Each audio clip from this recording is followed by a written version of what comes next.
Akkam nagaa jirtu kabajamtoota daawwattoota koo ani maqaan koo Anaanii Labataan jedhama YouTube Urjii Creativity irraati. Har'a immoo waan addaa tokkoon isiniif qabadhee dhufeera. Innis oduu durii bareedduu tokkodha. Oduu duriiwwan ani viidiyoodhaan isiniif gadhiise waan duraa irratti akka isinitti gammaddan abdii guddaan qaba. Har'as oduu durii bareedduu tokko qabadhee dhufeera. Dhumaatti na duukaa ta'a. Isa dura garuu kanneen YouTube koo subscribe gochuudhaan yoo viidiyoo kana jaallattan like gochuudhaan na cinaa dhaabbadhaan jedha. Amma dhumaatti na wajjin ta'a.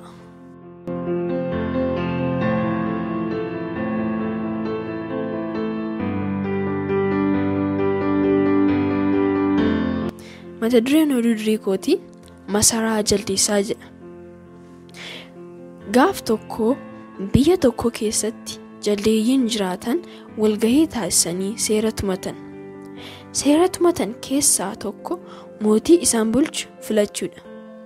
Kan lammataa immoo iddoo gaarii filatanii mana masaraa mootii isaanii ijaaruudha.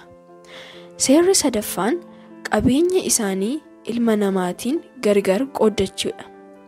Seerri afraffaan qaama qabeenya isaanii fudhachuu dhufetti tuutaan duluudha. Seerri shanaffaan dardaraaf shamarree isaanii yeroon fuusuu fi yeroon heerumsisuudha. Seerota tumatan kana hojiitti hiikuuf jaldeeyyii humna qaban hunda ijaarsa masaraa isaaniitii irratti akka argaman ergaan akka darbu taasifame. Kanaafis jaldeessi sagalee gaarii qabu tokko filatamee qarree hallayyaa gubbaa dhaabbatee akka lallabu ajajame. Jaldeessichis qarree qillee gubbaa dhaabbatee kunoo boru hin dhageenye hin jedhina. Isin hunduu warri humna qabdan manaa baatanii masaraa mootii ijaaruu irratti hirmaattu. Jaldeessi lallaba kana dhaga'ee hin hirmaanne ni adabama jedhee lallabe. Jaldeessi humna gahaa qabu hunduu lallaba kana dhaga'ee erga bahee booda iddoo masaraan mootii isaanii itti ijaaramu osoo hin gaafatiin mootiin keenya eenyutu filee jedhanii gaaffii eegalan. Gaaffii kanaaf jaldeessi deebii kennu dhabame jaldeessi guddaan tokko ol jedhee akkana jedhe. Jaallattanis jibbitanis mootiin keessan ana masaraas anaaf ijaartu isinii galee isaaniin jedhe. Lakki nusi hin fille jedhan jaldeeyyiin sagalee wacaatiin. Itti aansuunis mootii keenya ni filanna jennee seera waan tumneef akkasumatti raawwachuu qabna. Jaldeessi nu hin fille mootii nutti hin ta'u isaafis masaraa hin ijaarru jechaa wacaa jaldeeyyiin gargar faca'an. Jaldeessi akka waamicha lallabu ajajame ammas yeroo lammataaf qileerra dhaabatee ajaja dabarse. Jaldeeyyiin humna qabdan hundi mana keessanii baatanii masaraa mootii akka ijaartan jedhee lallabe. Mootii isaanii beekes masaraa isaa ijaaruuf jaldeeyyiin martuu muddamanii goda isaaniitii bahanii gara qarree qilleetti fiigan. Hoomaan jaldeeyyii kun kumaatamaan lakkaa'aman mootii isaanii beekuuf luka lamaan dhaabbatanii ol hiixachuu eegalan. Hoomaa jaldeeyyii keessaa tokko harka baasee mootiin keenya eenyu jedhee gaaffii gaafate. Jaldeessi guddaan ija gurguddatu tokko miila lamaan ejjetee bitaa mirga kan jiran hoomaa isaa mara ilaalee mootii filachuun dura masaraa isaa ijaaruun dirqama waan ta'eef gara ijaarsaatti yaadeemna jedheen. Jaldeessi gamaaressi tokko harka isaa ol baasee lakki mootii osoo hin filatiin masaraa yoo ijaarre boru abbaa irree tokkotu itti gala. Kanaafuu hin ta'u jedhee gadi taa'e. Mee warri dubbii isaa kana deeggartan jedhee jaldeessi guddichi gaafate. Jaldeeyyiin hunduu ni deeggarra jedhanii harka ol baasan. Rakkoon keessan mootii erga ta'e har'aa kaasee anuu mootii keessanii na beekaa masaraa naaf ijaaraa jedhe jaldeessi guddichi. Nutu si filamoo situ of filata. Ati mootii keenya miti jechaa hoomaan jaldeessaa walgahii diigee gargar faca'e. Guyyaa sadaffaa jaldeessi lallaba qarree qilee gubbaa dhaabbatee akkana jedhee lallabe.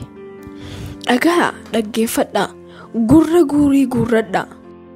Dhalataa jaldeessaa warri taatan hundi mana keessanii baatanii gololee qarree qilee jalatti walgeessanii mootii keessan akka filattan ajajamtaniittu. Jaldeessi ajaja kana dhaga'ee hafe muka goraatiin qocama yookiin tumama jedhee lallabe. Jaldeeyyiin kumaataan lakkaa'aman gololee jalatti walgahanii mootii isaanii filachuuf qophaa'an. Jaldeessi guddaan dardarri tokko tuuta walgahii keessaa ol jedhee miila lamaan dhaabbatee haasaa eegale. Akkuma na agartan ani dardara humnaa fi anniisaa nan qaba. Isin keessaa namni humnaan na mo'atu hin jiru. Kanaafuu mootiin keessan ana jedhe. Jaldeeyyiin martuu jaldeessa kana ilaalanii deebii kennuuf sodaatanii callisan. Waliigallee jedhee gaafate. Jaldeessichi dardarri ija itti babaasee deebii kan kennu ni dhabame. Jaldeessi mootii of godhe dardaroota akka isaa uumaa jaldeessaa keessaa ofitti yaamee jaldeessi tokkichi akka bakka jiru hin warraaqne naanna'aa dhaabadhaa jedheen. Isaanis naanna'anii dhaabatan. Ammaan booda jaldeessi tokko bakka jirtan warraaquu hin dandeessan. Yoo yaaltan qabamtanii ni qocamtu yookiin ni tumamtu jedheen jaldeessichi mootii of godhe. Jaldeeyyiin gungumuu eegalan. Isaanis eeyyeen mootiin keenya suma jennee deemna waliin jedhan.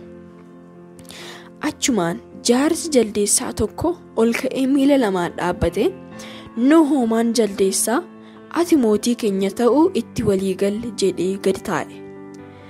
Jaallattanis jibbitanis hanga jaldeessi humnaan na caalu dhalatutti mootiin keessan ana jedhe jaldeessi mootii of godhe.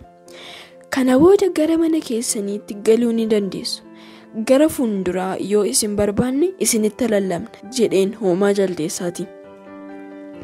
Mootiin jaldeeyyii osoo hin beela'in oolchi na bulchi jedhee deebi'ee rafee jedha.